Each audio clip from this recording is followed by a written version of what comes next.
करवीर तालुक्यातील हळदी या ठिकाणी कोल्हापुरी पद्धतीच्या बंधाऱ्यावर पाणी अडवले आहे।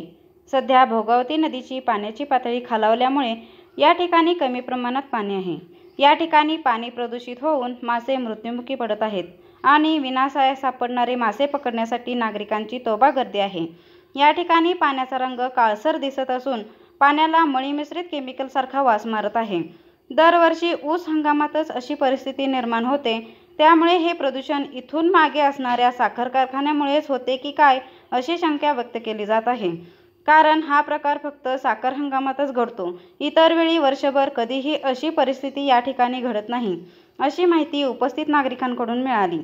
महाराष्ट्र प्रदूषण नियंत्रण मंडळाने या गोष्टीची गांभीर्याने दखल घेऊन या दूषित पाण्याच्या स्रोताचा शोध घ्यायला हवा, अन्यथा अशा दूषित पाण्यामुळे भोगावती नदीकाठावरील नागरिकांच्या आरोग्याचा गंभीर प्रश्न निर्माण होऊ शकतो। मग याला जबाबदार कोण, याचे उत्तर महाराष्ट्र प्रदूषण नियंत्रण मंडळाच्या अधिकाऱ्यांनी शोधलंच पाहिजे, अशी संतप्त प्रतिक्रिया ग्रामस्थांकडून व्यक्त होत आहे।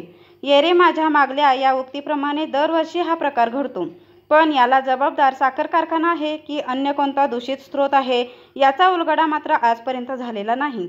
एमपीसीबीचे अधिकारी जाग्यावर येऊन दूषित पाण्याचे नमुने तपासणीसाठी घेऊन जातात, पण पुढील कारवाई होत नाही। त्यामुळे यामागचं नेमकं कारण काय, याचाही शोध घेणं आता गरजेचं बनलं आहे।